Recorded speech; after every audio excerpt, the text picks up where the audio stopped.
My own mother stood up in court, pointed at me, and screamed that I was mentally incompetent. I didn't say a word. Then the judge leaned forward and asked my mother's lawyer one question, and everything changed. My mother didn't hesitate.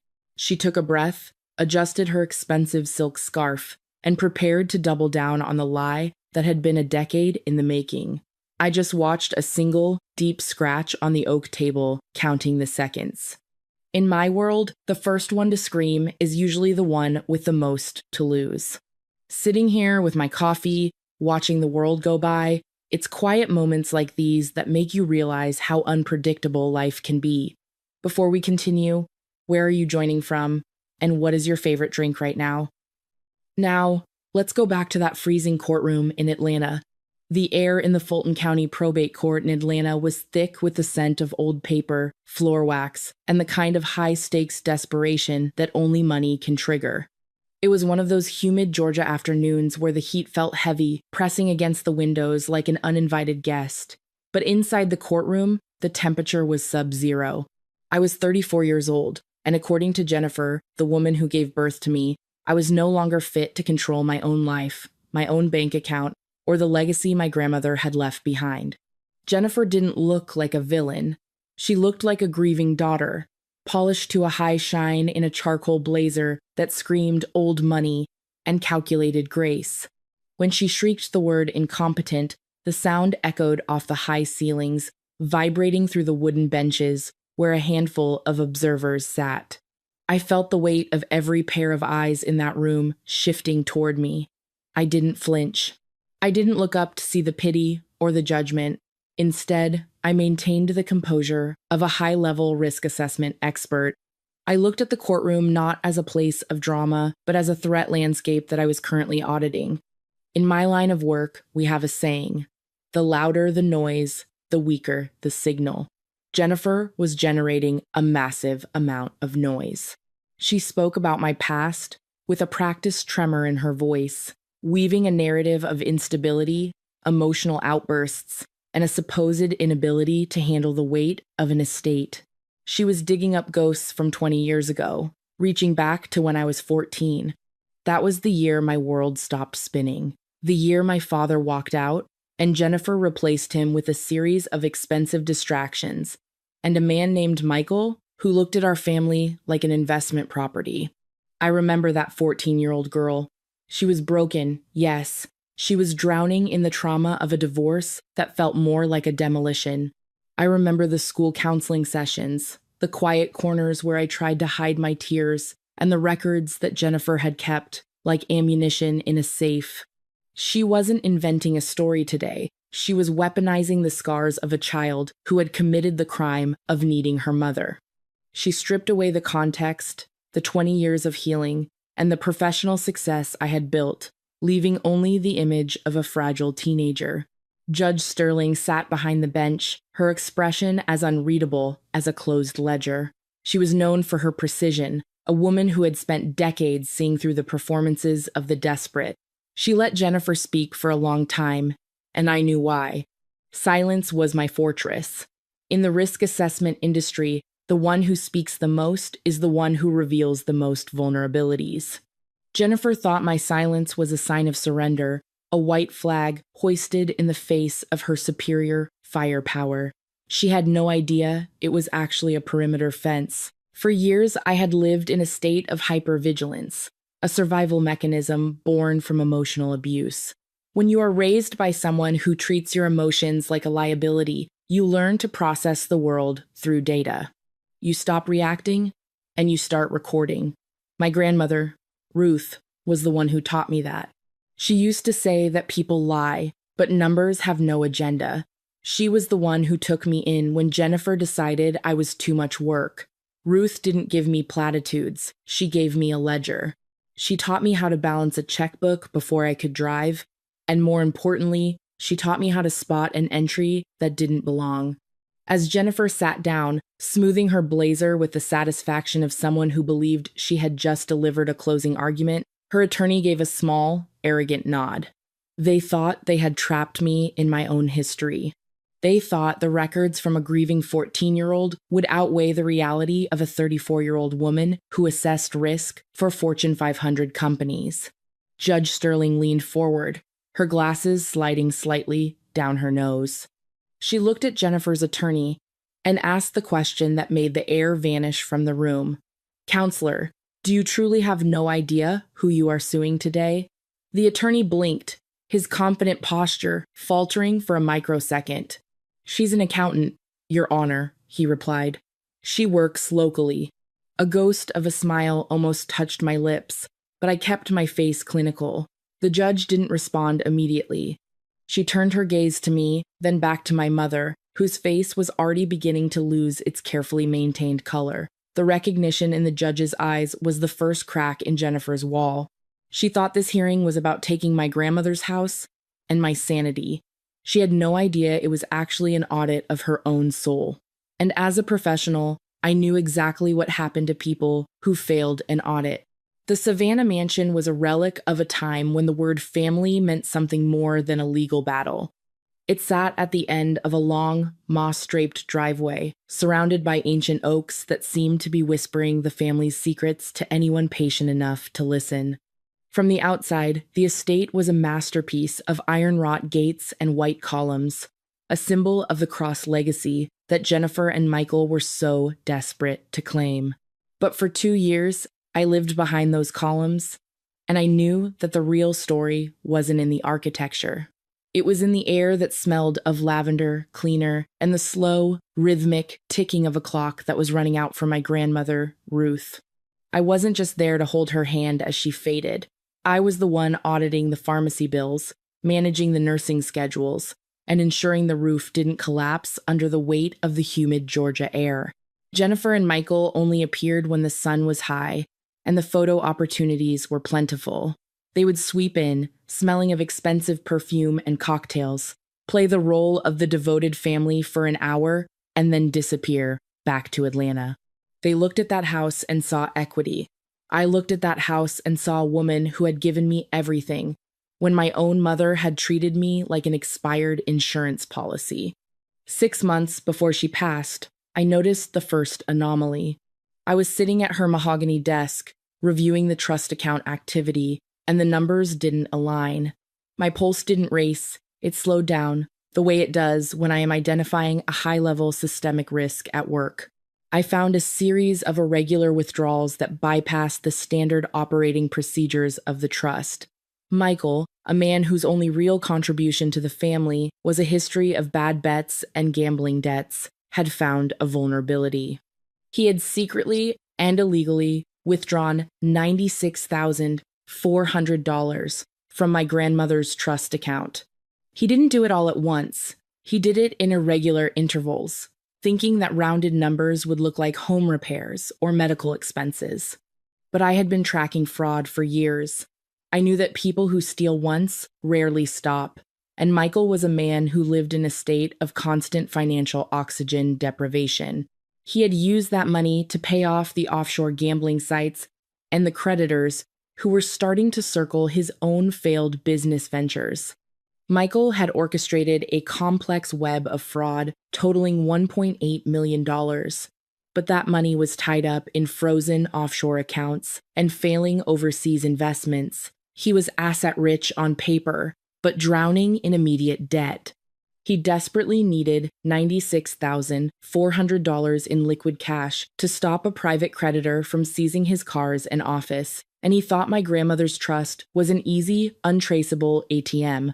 It was a sloppy, panicked move, the kind of mistake a seasoned thief makes when his back is against the wall. The theft was clinical, but the consequence was immediate. Because Michael had gutted the trust to keep his own head above water, the account was depleted. When the annual property tax bill for the Savannah mansion arrived, there was nothing left. These weren't just warnings, they were final notices.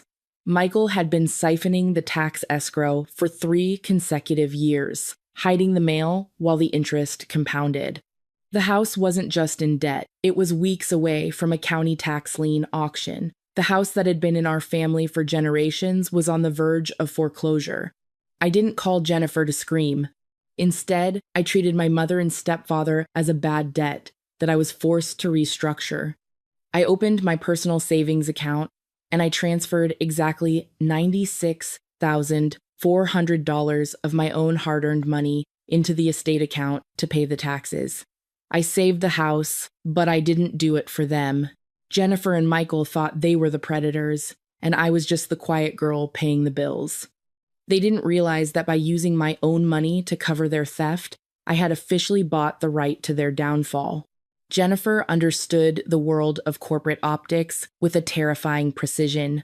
She didn't need to win the court case to destroy me immediately. She just needed to create enough radioactive doubt to freeze my professional momentum.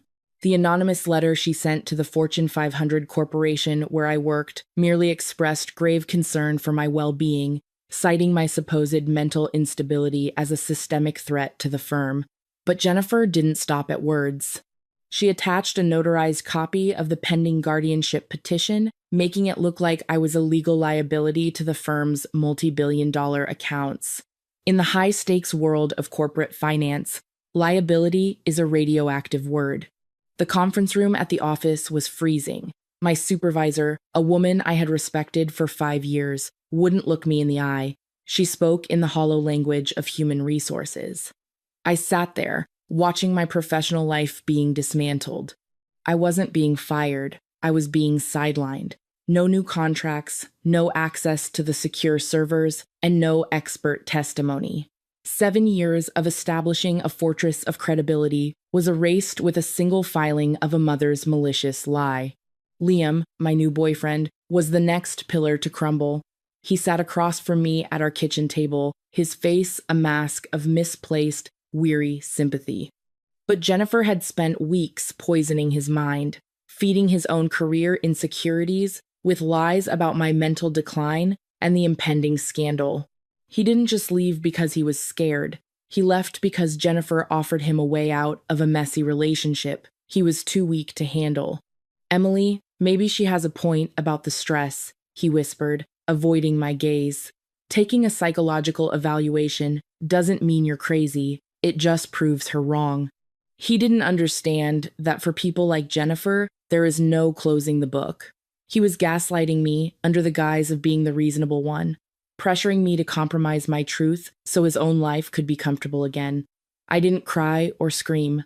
I simply realized that our relationship was just another liability I needed to offload. Jennifer was busy conquering social media.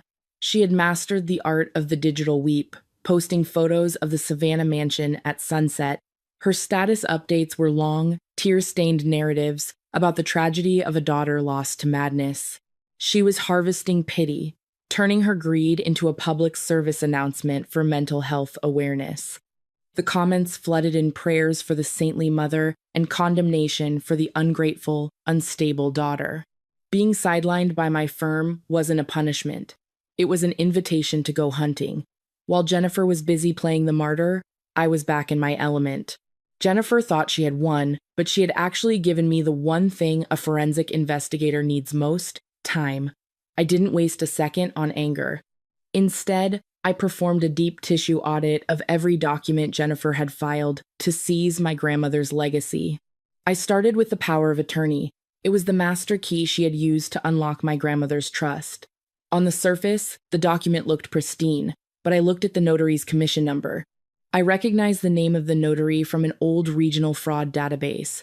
I spent 4 hours digging through public health records and obituary archives until I found it. The notary, whose stamp appeared on Jennifer's power of attorney, had been deceased for 3 years. Jennifer hadn't just manipulated my grandmother. She had used a dead man's identity to manufacture legal authority. This was a felony. I knew that in the architecture of greed, one lie is usually a support beam for a much larger structure. I started looking into the premium payments in the 2 months leading up to my grandmother's death. Jennifer had insisted her mother passed peacefully, yet I found a secret expenditure. Tucked behind a series of rerouted transfers was a premium payment for a high-value life insurance policy. She had exploited a telehealth loophole, forging my grandmother's digital signature on a medical waiver that claimed the old woman was in perfect health. It was a calculated felony, a high-stakes bet on a woman who couldn't even hold a pen anymore.